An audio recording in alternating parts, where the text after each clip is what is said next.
Nishant sir, PY की चर्चा start करते हैं। आज हम लोग 1993 के पेपर को डिस्कस करेंगे, ठीक है? चलिए स्टार्ट करते हैं।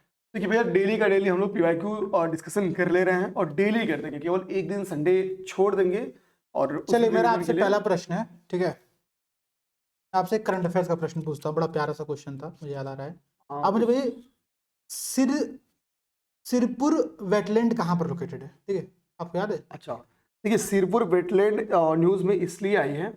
एक्चुअली हुआ क्या था कि 3 सिटीज को वेटलैंड सिटीज के कुछ में शामिल किया गया सर ना। हाँ, ठीक है। उसमें आपका था वेटलैंड इंदौर, सर्टिफिकेट। आपका इंदौर है, हाँ। उज्जैन है, उज्जैन भी ना, और नहीं, उदयपुर है। भोपाल है। अच्छा, इंदौर, भोपाल है, भोपाल भोपाल है। और उदयपुर है, ठीक है, वेरी गुड, ठीक है। तो सिरपुर इंदौर में है आपकी। इंदौर में, ठीक है।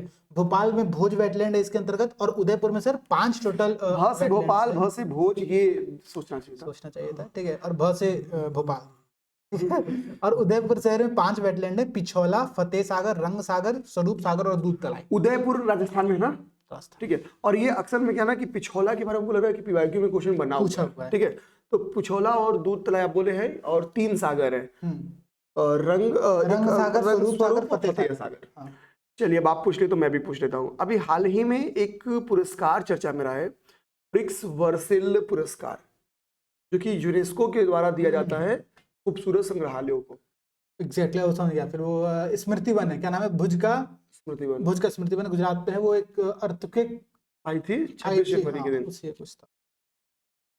अब आप मुझे चलिए, मैं अब एक क्वेश्चन करेक्ट बता दीजिए। जीरो वेस्ट टू लैंडफिल किस एयरपोर्ट को दिया गया? केरल का तिरुवनंतपुरम। मान्यता, अच्छा ठीक है, जरूर सही है। तो ये 3 क्वेश्चन हो गया। चलिए, अब तो हिस्ट्री पूछिए, मैं पूछता हूँ जियोग्राफी। तो जियोग्राफी में स्टार्ट करूंगा वर्ल्ड जियोग्राफी, और मेरा पहला क्वेश्चन है आपसे कि पृथ्वी का सबसे अधिक नजदीक ग्रह कौन सा है? मार्स, ठीक है, शुक्र, शनि या मरकरी? वीनस। वीनस। अरे मुझे पता था। भगिनी ग्रह कहते हैं, ट्विन सिस्टर कहते हैं। ट्विन सिस्टर कहते हैं। आप पूछिए सर। आप नहीं, 5 क्वेश्चन पूछे। 5 क्वेश्चन पूछने। संसार का सबसे बड़ा द्वीप, संसार का सबसे बड़ा द्वीप कौन सा है? ग्रीनलैंड, वही। न्यू गिनी, बोर्नियो या मेडागास्कर? ग्रीनलैंड। ग्रीनलैंड संसार का सबसे बड़ा आपका मतलब द्वीप है। वेटलैंड पे आप क्वेश्चन पूछे, वेटलैंड दिमाग में आ रहा है। गोबी मरुस्थल कहाँ पे स्थित है? ऑस्ट्रेलिया, भारत, मंगोलिया या पश्चिम अफ्रीका? मंगोलिया। मंगोलिया, ठीक है। जो आपकी डेजर्ट है, ये बहुत इंपॉर्टेंट है, पेपर में क्वेश्चन हर साल बन के आता है। नेक्स्ट हम बताइए कि सवाना घास का मैदान कहाँ पे स्थित है? ऑस्ट्रेलिया, यूरोप, उत्तरी अमेरिका, इनमें से कोई नहीं? इनमें से कोई नहीं। इनमें से कोई नहीं, तो क्या होगा? अफ्रीका। अफ्रीका होगा। देखिए, जो क्वेश्चन आपका गलत होगा ना, थोड़ा सा पॉज करके कहीं नोट कर लेना, ठीक है। तो क्योंकि 1 घंटे हम लोग पूरा साल डिस्कस करना रहेगा, तो थोड़ा स्पीड हमारी रहेगी। ऑप्शन सारे गा देंगे, आप निश्चिंत रहे। एक स्टेटमेंट पेपर में क्वेश्चन बन गया था कि निम्नलिखित में से कौन सा स्टेटमेंट गलत है? लेकिन थोड़ा आराम से। हाँ, बहुत आराम से बोलिए। आवाज क्लियर नहीं जाएगा। निम्नलिखित में से कौन सा स्टेटमेंट गलत है? पेपर में क्वेश्चन बन गया था। स्टेटमेंट नंबर 1 है नामीबिया अफ्रीका में स्थित एक देश है। ठीक है। यहाँ पे एक मरुस्थल हमको नामीब मरुस्थल भी पाया था ना। ठीक है। निकारागुआ मध्य अमेरिका में स्थित है। ठीक है।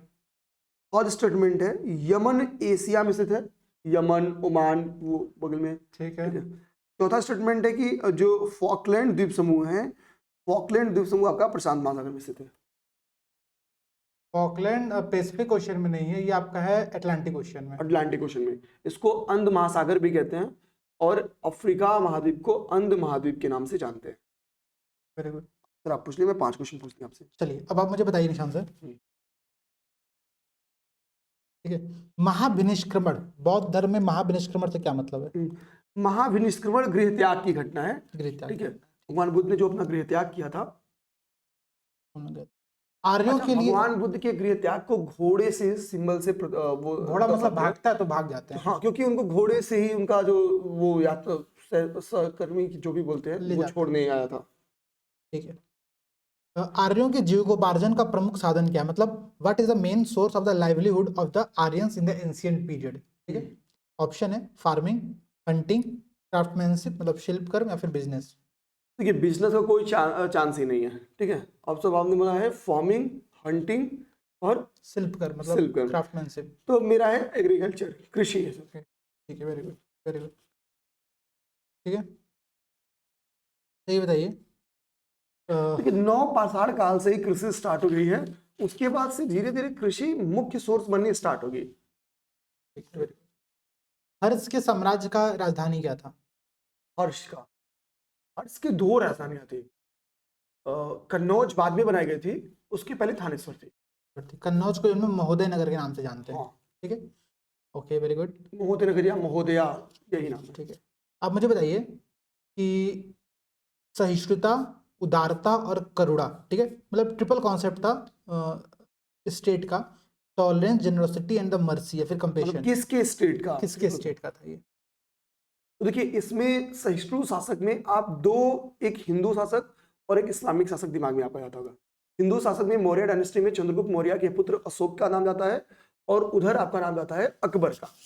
तो इसमें अशोक का नाम जाता है। अशोक, सहिष्णु और जितनी तीनों कॉन्सेप्ट अपने सर बोला है, वो तीनों कॉन्सेप्ट अशोक पे फिट बैठता है। फिर बैठता है। दीन ए इलाही, इसकी स्थापना अकबर ने कब की थी? दीन ए इलाही 1582, 1582 में दीन ए इलाही की अकबर के द्वारा स्थापना की। चलिए, एक स्टेटमेंट दे रहा हूं कि दीन ए इलाही एकेश्वरवाद पर आधारित था, ये सत्य है कि गलत है? दीन ए इलाही में सभी धर्मों की इंपॉर्टेंट बातें रखी गई थी, लेकिन एकेश्वरवाद पर आधारित था ये, ठीक है, ये बात ध्यान है। ठीक है, ये जस्ट दिया हुआ स्टेटमेंट। तो मेरा आपसे अगला प्रश्न है, ठीक है, प्रश्न ये आपसे कि मौर्यों के बाद दक्षिण भारत में सातवां, बता दिया सर। क्वेश्चन ये था कि मौर्यों के बाद दक्षिण भारत में कौन सा राज्य स्टेबल हुआ, बहुत प्रभावी, मतलब शक्तिशाली हुआ? तो सातवाहन थे। सातवाहन, आप बताओ कि वो कौन सा ड्यूरेशन है जिसमें सीसी के क्वाइंस जारी किए गए? सीसे के, ये लोग बता दे। रजत मुद्राएं, रजत मुद्रा किस ड्यूरेशन में प्रचलित हुई थी? अब बता। सीसे के कॉइन को रजत मुद्रा कहते हैं? मैं समझ रहा हूँ, रजत मुद्रा मतलब, अब रजत मुद्रा बताओ आप। चलिए ठीक है, आप पूछिए। ठीक है सर, नेक्स्ट मैं पूछ लेता हूँ। अब देखिए, नेक्स्ट मेरा क्वेश्चन है इकोनॉमिक ज्योग्राफी से, और वो क्वेश्चन है चांदी का हाईएस्ट प्रोड्यूसिंग कंट्री कौन सा है? मैक्सिको। मैक्सिको। मैक्सिमम से याद किया था मैक्सिको। हाँ, ये हम लोग पहले भी पा चुके क्वेश्चन, तो दिमाग में रखना है।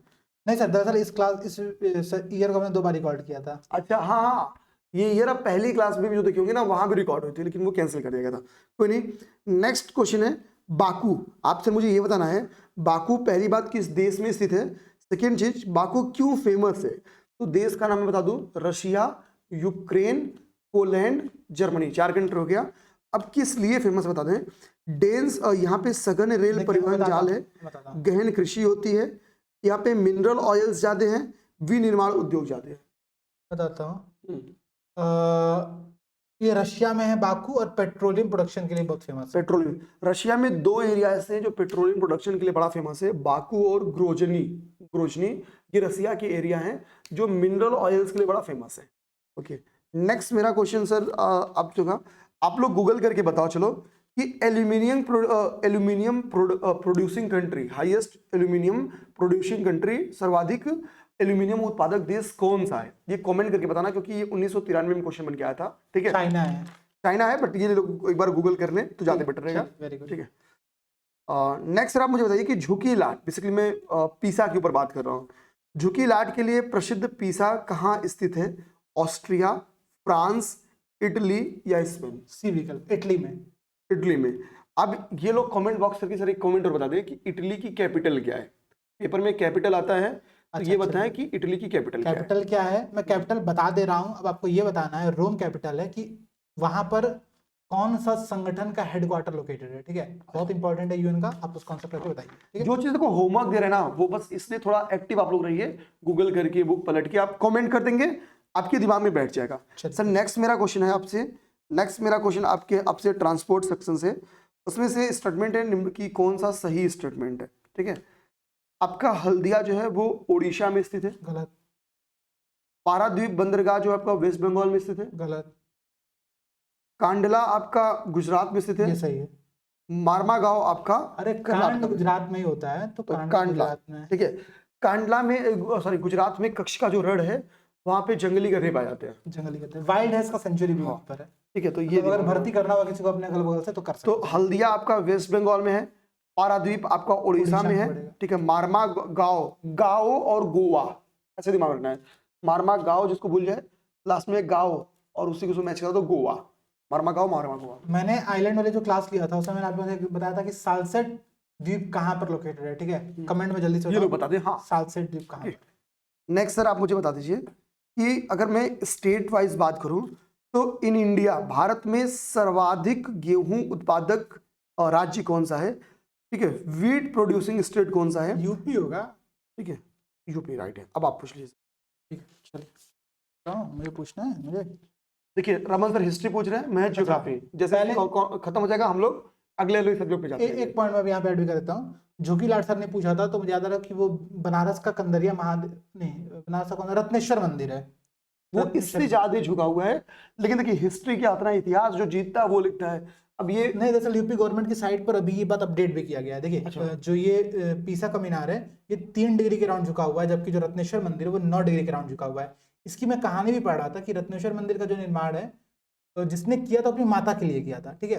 और जब उसने निर्माण ये किया तो उसने एक स्टेटमेंट दिया और ये कहा कि मैं अपनी माता के ऋण से मुक्ति पा चुका हूँ। तो ऐसा कहा जाता है कि तुम माता के ऋण से कभी मुक्ति नहीं पा सकते हो। इसी पर मतलब इन पर एक पाप लग जाता है और उसके कारण से मंदिर जो है वो हमेशा तिरछा होना प्रारंभ हो जाता है, ठीक है। तो ये बहुत अच्छी इंटरेस्टिंग कहानी है, याद करिएगा। चलिए अब हम पूछते हैं सर आपसे क्वेश्चन। हुड़ों का आक्रमण सबसे ज्यादा किसके शासनकाल में हुआ है? देखो देखिए हुड़ ऑप्शन दे रहा हूँ। गुप्त, हाँ हाँ मौर्य, कुषाण, गुप्त, शुंग। ठीक है सर, मैंने डायनेस्टी का नाम दे दिया है। अब ध्यान देना, हुड़ों का सर्वाधिक आक्रमण आपका हुआ है गुप्तों के ड्यूरेशन में। एक हुड़ शासक था, उसका नाम था खुसनेवाज, जिसने स्कंदगुप्त के ड्यूरेशन में बहुत आक्रमण किया। गुप्तों में भी अगर हुड़ों के शासन का किसी ने सर्वाधिक प्रतिरोध किया है तो वो स्कंदगुप्त है। स्कंदगुप्त है, वेरी गुड, ठीक है। अच्छा यहीं पर एक अभिलेख आता है इसका जिसमें इसका बात का उल्लेख भी है, वो है भीतरी अभिलेख। भीतरी आप बताएंगे सर वो कहाँ पर है?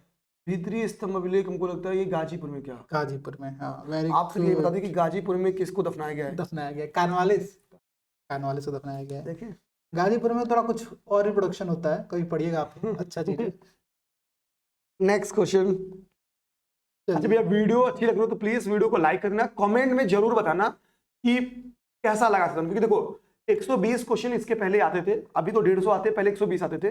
15-20 में करेंट अफेयर का क्वेश्चन है तो लगभग 100 क्वेश्चन हम लोग डिस्कस कर लेते हैं आपसे, ठीक है ना। आसान सोचते हैं ना कठिन सोचते हैं, पूछ लेते हैं। तो प्लीज 1 घंटे में आप 100 क्वेश्चन की क्विज कर ले रहे हो तो बेटर होगा कि आप कमेंट बॉक्स में ये जरूर बताया करो कि कैसे लग रही है। और जो दोस्त नए हो तो प्लीज चैनल को सब्सक्राइब भी कर लेना। और सर नेक्स्ट क्वेश्चन आप पूछिए जल्दी से। पूछने देंगे तब तो पूछेंगे। बताइए खजुराहो का मंदिर कहाँ पर है? खजुराहो, खजुराहो और अरे भाई, अरे भाई ऑप्शन देगा क्या? नहीं, चलिए कमेंट सेक्शन में बताइए आप लोग। मैं आपसे दूसरा प्रश्न पूछता हूँ। उड़ीसा नहीं, खजुराहो का मंदिर किस धर्म से संबंधित है ऐसा बता बताइए। सही है अब, हाँ एमपी सही है अब। हाँ, अच्छा ठीक है भाई। खजुराहो का एक चंदेलोन बना है ना, चंदेल में किस धर्म से संबंधित है? ये बौद्धिज्म से संबंधित नहीं है, ये जैनिज्म हाँ। से और हिंदुज्म से संबंधित है, ठीक है। तो खजुराहो का मंदिर मध्य प्रदेश में है, हिंदू और जैन धर्म से संबंधित है, चंदेल शासकों ने इसका निर्माण कराया था। 3 पॉइंट हम लोग को याद करना है, ठीक है। Okay very good. अब मैं आपसे पूछता हूँ,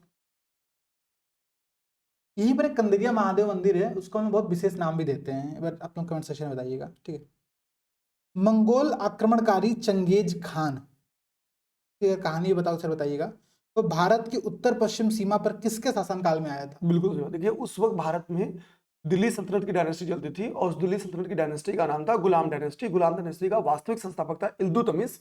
इल्तुतमिश के समय चंगेज आया था सिंधु नदी की बाउंड्री पे।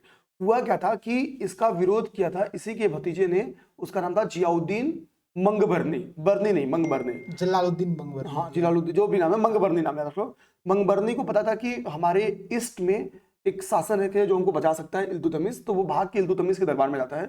हालांकि इल्तुतमिश की इस बात से इंतला कर दिया जाता है कि चंगेज कहाँ अटैक करने वाला है। इल्तुतमिश जानता था कि चंगेज मतलब बहुत खतरनाक ऐसा टाइप का शासक है आक्रमणकारी कि मार काट मचाने में वो थोड़ा भी रहम नहीं खाएगा कि वो जनता को मार रहा है किसको मार रहा है। तो वो डिसाइड करता है कि मैं किसी एक के लिए मारकाट नहीं मचाऊंगा क्योंकि अभी जस्ट स्टेबल हो रहा है। तो मंगबरनी कहेगा भाई यहाँ का पर्यावरण तुम्हारे लिए बढ़िया नहीं है, तबीयत खराब हो जाएगी, चले जाओ। हम सोचो बाहर उसकी जान पे हाथ धोया, यहाँ पे पर्यावरण खराब है। ये समझ जाता है क्या करना है, फिर ये फाइनली सिंधु नदी में कूद के भाग जाता है और जिंदा बच जाता है सिंधु में कूद ये के। बच जाता है। हाँ, और इसकी कूद के जब ये सिंधु पार करता है तब वो चंगेज कहता भी है कि काश ये मेरा लड़का रहा होता, इसकी बहादुर था बहुत ज्यादा, लेकिन अपना लड़का नहीं था तो शत्रु बन गया था। वेरी गुड, ऐसा होता है। चलिए, आगरा की स्थापना किसने की थी? सिकंदर लोधी। सिकंदर लोधी। इसने अपना राजधानी बनाया था इसको। और अब भूमि में आपके लिए सिकंदरी गज इस सिकंदरी, concept हाँ सिकंदरी गज। तो मेरा आपसे लास्ट प्रश्न है, शेरशाह सूरी की मृत्यु कहाँ पर हुई थी? बिल्कुल सही बात। कालिंजर दुर्ग को जीता जा रहा था, उसी समय गोला इनके ऊपर फट जाता और ये निपट जाते हैं। तो ये मैं अगर घटना भी बताने की कोशिश करूं तो 1545 के करीब घटना।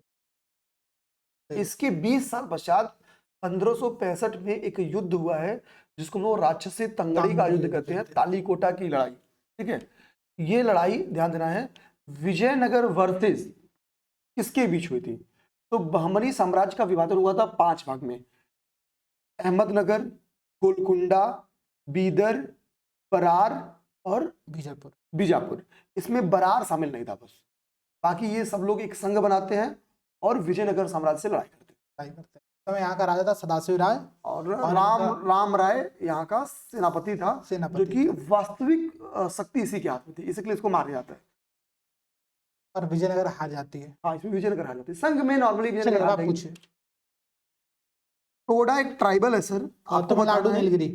हाँ, ये नीलगिरी की पहाड़ियों पे पाई जाती है तमिलनाडु में। ठीक है, आपसे बताओ कि जो सियाचिन ग्लेशियर विवाद है भारत श्रीलंका के बीच में है, भारत पाकिस्तान के बीच में है, पाकिस्तान चीन के बीच में है, या भारत चीन के बीच में है? भारत और पाकिस्तान के मध्य। सियाचिन ग्लेशियर जो डिस्प्यूट है वो भारत और पाकिस्तान के बीच में मौजूद है।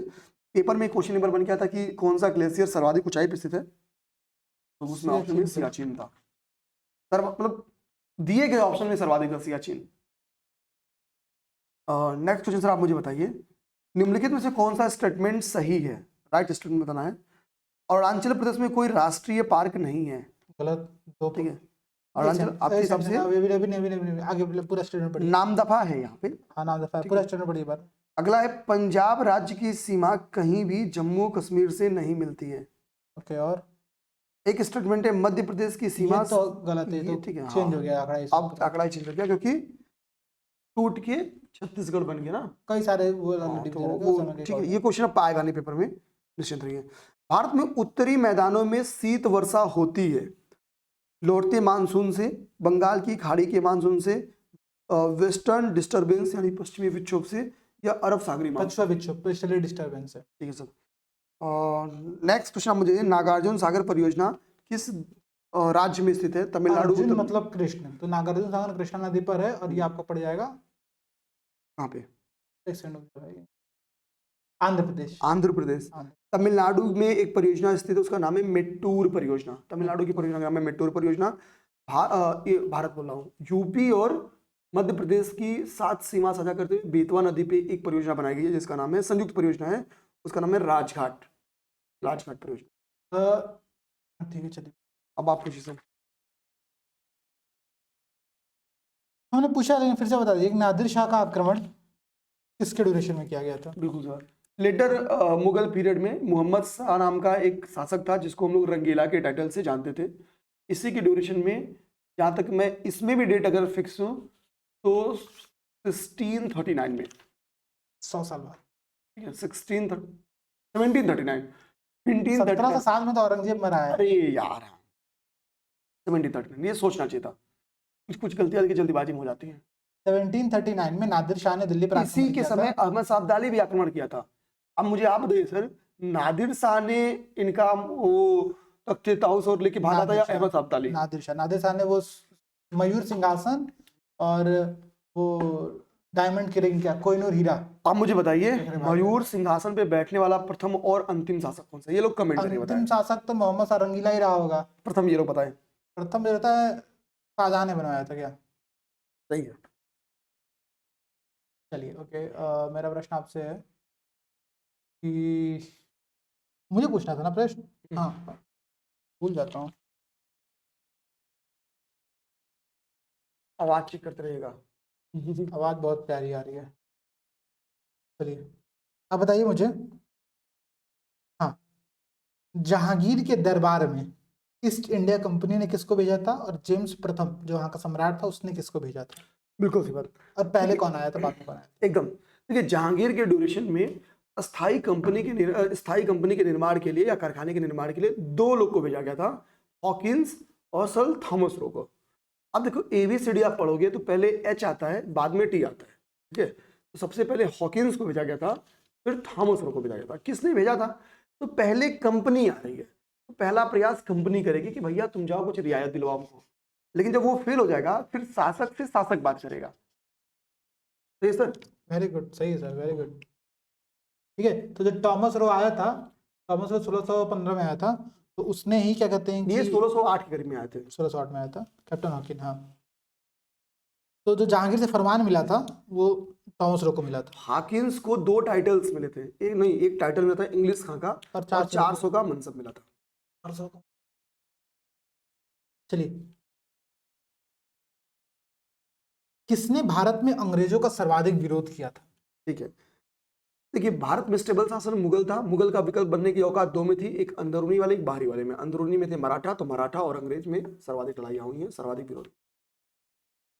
चलिए, ये थोड़ा सा डाउटफुल क्वेश्चन है, बस ध्यान से बताइएगा। होम रूल आंदोलन किसने पहले प्रारंभ किया? बिल्कुल सही बात। देखिए होम रूल आंदोलन और होम रूल लीग, ये 2 कॉन्सेप्ट हमेशा बताता है। जब कांग्रेस का डिवीजन हो जाएगा तो मूवमेंट रुक जाता है, फिर होम रूल ही सबसे बड़ी संस्था बन के आती है जो मूवमेंट चलाती है। तो देखना, आंदोलन महिलाएं सबसे बड़े आंदोलन करता होती हैं, ठीक है। तो एनी बेसेंट ने आंदोलन चलाया। बहुत बड़ा आरोप लगा रहे हैं आप। ठीक है। एनी बेसेंट ने आंदोलन चलाया और लीग की प्रथम स्थापना किया था तिलक तिलक जी जी ने। अच्छा, पेपर में अगर ऐसा एक बार क्वेश्चन बन गया है, होम रूल लीग आंदोलन किसने चलाया? हैं? तो वो तो नहीं, लेकिन तो उसको आंदोलन नहीं माना जाएगा। लीग माना है लेकिन आयोग ने। वो ऐसा कभी कभी आयोग क्या करता है, देखिए सस्ता वाला कहीं से ले लेता है, कहाँ से लेता है हमें नहीं पता, बट ले लेता है। चलिए, अब मुझे बताइए, बंगाल विभाजन संदर्भ में हमने पिछली क्लास में भी डिस्कस किया था, मैं फिर से डिस्कस कर दे रहा हूँ क्योंकि डेट बहुत इंपॉर्टेंट है, तीनों डेट। एक 16 जुलाई क्या, एक जुलाई है सर, 12 जुलाई सर। नहीं, हाँ, फिर से एक बार बताइए।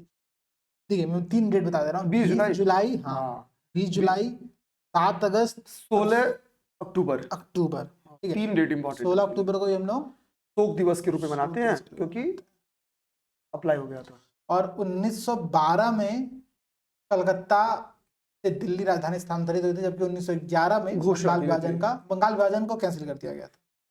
और पेपर में अगर 11 और 12 दोनों रहेगा तो आप 12 टिक मारना, राजधानी का दिल्ली बनना। चलिए, मेरा हो गया, पूछिए। नेक्स्ट सर, आप मुझसे पॉलिटी अब मैं स्टार्ट करूंगा। मैं आपसे 10 क्वेश्चन नहीं 10-12 क्वेश्चन लगातार पॉलिटी पूछूंगा, ओके? ये आप पूछेंगे पॉलिटी? नहीं, पूछिए आप पॉलिटी पूछिए। एक ही सब्जेक्ट तो आता है ढंग से, इसमें भी गलत कर रहे थे। आप मुझे बताइए, संविधान सभा की सदस्यों का चुनाव कैसे हुआ था? ऑप्शन देता हूं। क्रांति सभा के द्वारा, अप्रत्यक्ष रूप से। बिल्कुल सही बात। तो जुलाई अगस्त में चुनाव हुआ था 1946 में, क्रांति सभा के द्वारा।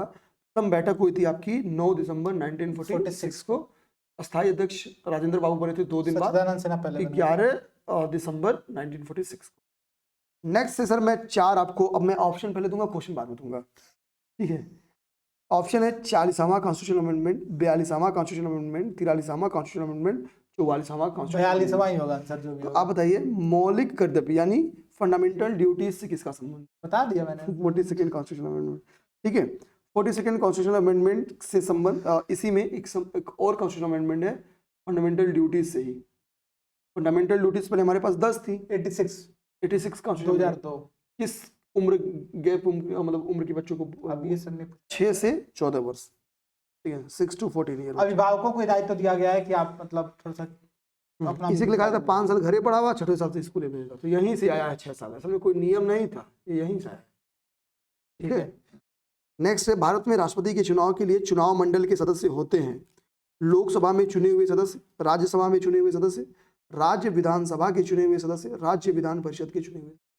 प्रेसिडेंट के इलेक्शन में जो मेंबर होता है, इलेक्टोरल जो पूरा मेंबर होता है, उसमें चुने हुए सदस्य होते हैं। पहली बात तो इलेक्टेड मेंबर्स ही केवल होते हैं, नॉमिनेटेड मेंबर नहीं होते। दूसरी बात, विधान परिषद नहीं यहाँ पर होता है, यहाँ पे विधानसभा होती है। Okay sir. नेक्स्ट आप मुझे क्वेश्चन बताइए सर, कि जो कैग होता है, हाँ, मतलब नियंत्रक महालेखा परीक्षक, कोई कैग ही बोलेंगे ना, कंट्रोलर एंड ऑडिटर। तो हाँ भाई, तो इनका कार्यकाल कितने साल का होता है? 65 और 6, 65 एंड 6। नॉर्मली सेंटर में जितने भी नियुक्तियां होती है 65 और 6 उनका कार्यकाल होता है। यूपी में ये 62 और 5 या 62 3 हो जाता है। ठीक है। योजना आयोग की स्थापना की गई है, बताइए कि संसदीय मंत्रिपरिषद द्वारा एक विशेष प्रस्ताव पारित कर कर सही है या नहीं? और पूछिए। Passing a special resolution by the union council of minister, सही है या नहीं बताना है? नहीं। योजना, यही तो सही है सर। हम कहें ना, पहले बाकी स्टेट में बोलना क्या है? चाहते थे, उनका किसी विधेयक या किसी ऐसे नहीं किया गया था, उस नॉर्मली कर दिया गया था। किसी अध्यादेश के थ्रू नहीं हुआ था, कोई कानून बना के नहीं किया गया था।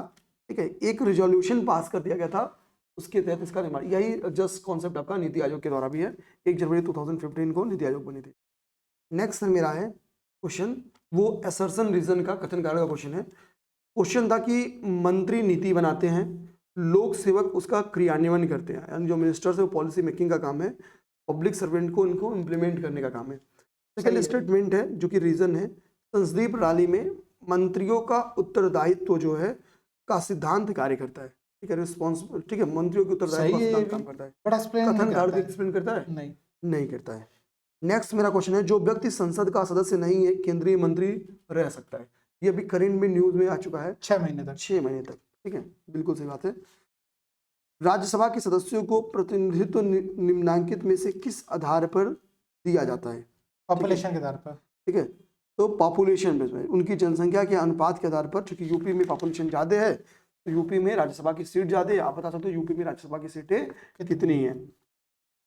नेक्स्ट सर मेरा क्वेश्चन है, 3 क्वेश्चन और मेरा बचा है। निम्न में कौन सा राज्यसभा का अध्यक्ष होता है? आप मुझे बताओ, क्या राष्ट्रपति अध्यक्ष होता है, क्या प्रधानमंत्री अध्यक्ष होता है, क्या वाइस प्रेसिडेंट ऑफ इंडिया अध्यक्ष होते हैं, या इनमें से कोई नहीं? Vice president. Vice president of India, article 64 में लगा गया है। आप सर मुझे ये बताओ कि सेंटर और स्टेट के बीच में जो वैधानिक शक्तियों का बंटवारा है, वो किस शेड्यूल में है? 7th शेड्यूल में है। सेंटर केंद्र राज्य संबंध भी फिर यानी आपका 7th शेड्यूल में ही स्थित है। ये पेपर में दोनों क्वेश्चन बन के आ गया था जो अभी मैं बोला हूँ।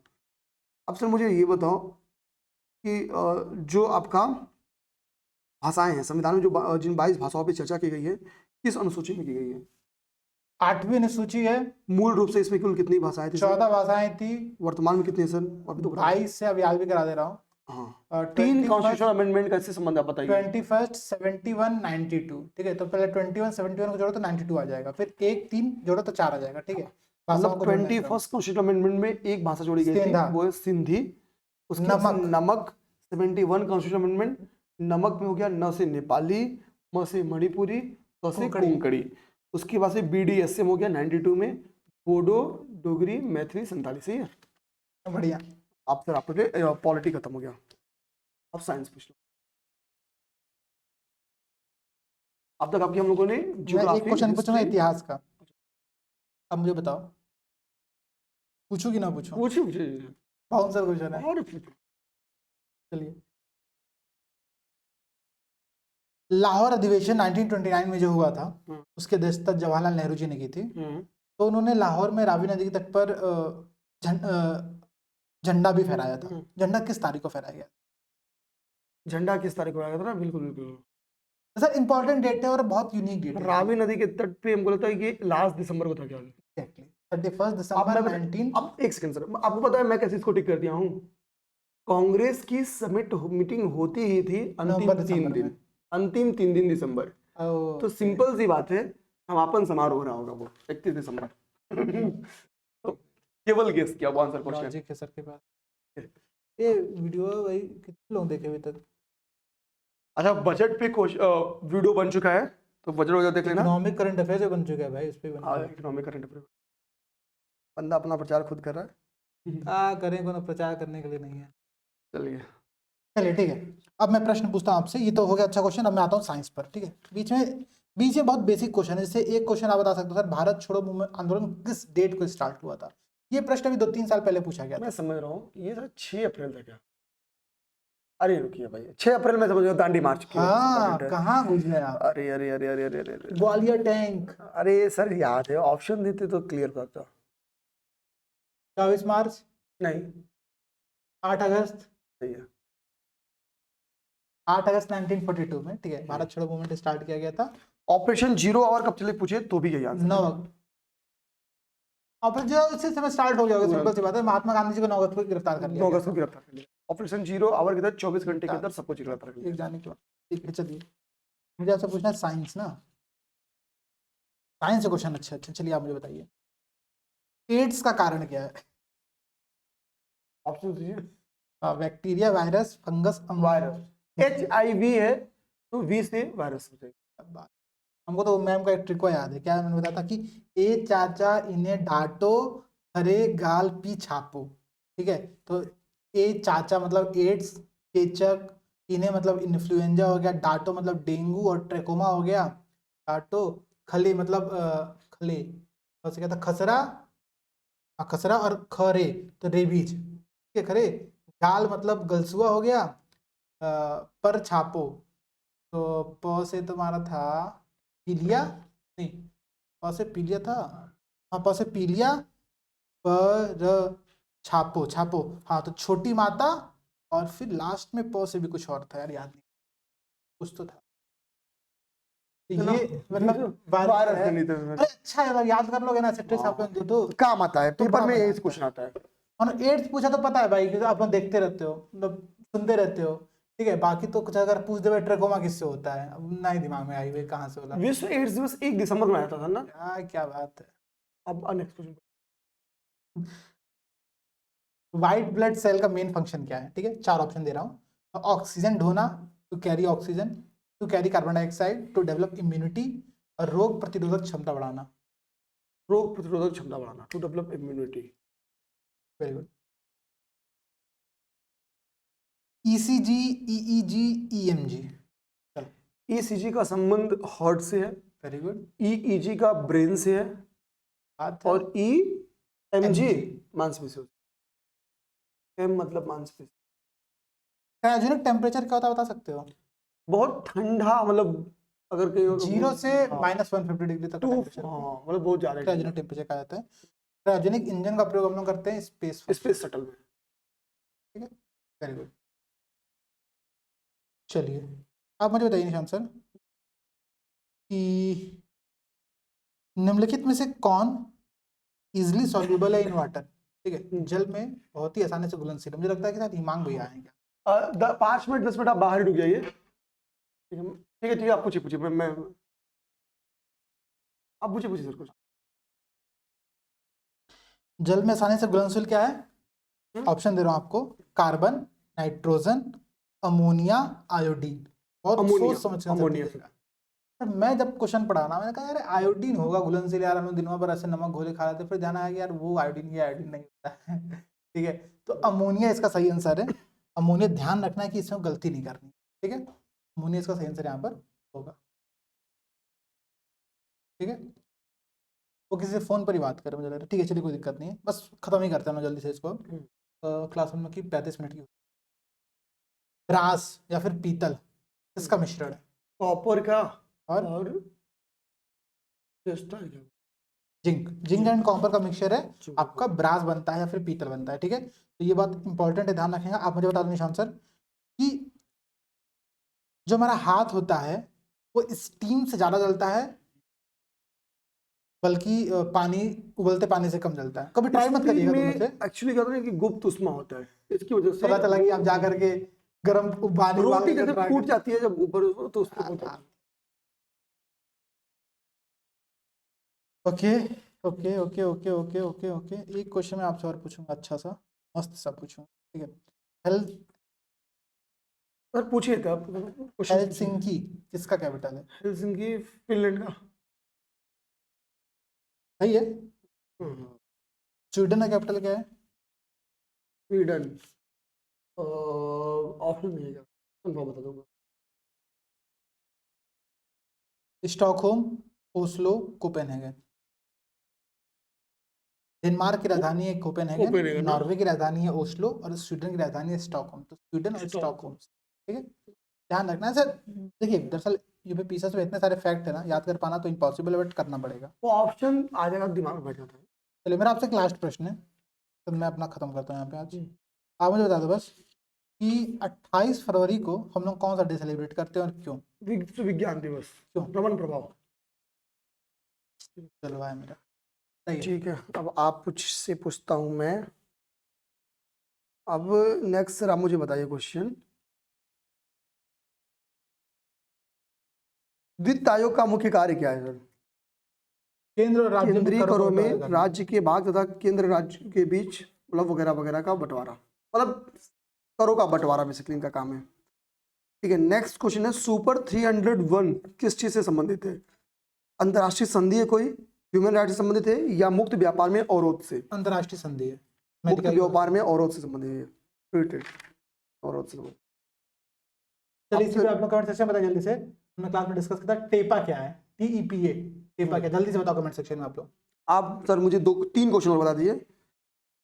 सरदार सरोवर से सर्वाधिक लाभ मिलता है किस राज्य को? गुजरात, उड़ीसा, मध्य प्रदेश या Rajasthan? Gujarat. Operation black board का संबंध किस एजुकेशन से? चाइल्ड, अर्बन, मिडल या रूरल? चाइल्ड एजुकेशन 1987 में आया था ये स्कीम। राष्ट्रीय बाल कोष की स्थापना कब की गई? 1974, 83, 1980 या 1979? 83। 1979। खत्म आज। ठीक है, तो देखिए अब आप लोग इस सेशन को लाइक कर दो, कमेंट सेक्शन में अपना फीडबैक जरूर दो, कितने क्वेश्चंस आपके गलत हो रहे हैं। देखिए अब जो समय बचा हुआ है ना, बहुत क्रूशियल समय है। इस समय केवल फुल टेस्ट लगाओ, फुल टेस्ट हमारा भी चल रहा है, फुल टेस्ट की सीरीज चल रही है। ज्वाइन करो, लगाओ, प्रैक्टिस करो, कोई भी अन्य समस्या आती है कमेंट सेक्शन में बताओ। Done sir? उसका निवारण किया जाएगा, ठीक है। और ये हम लोग ब्रेक नहीं करेंगे, ये जितना जल्दी से आपका रिवीजन करवा के कंप्लीट करा देंगे। इसका पर्पस आपको जब समझ में आएगा, जब आप पेपर में बैठोगे, फिर इन चीजों का अब तक हम लोगों ने जितना पढ़ाया है, चाहे वो GS को लेके PYQ या करेंट अफेयर, वो एग्जाम हॉल में पता चलेगा।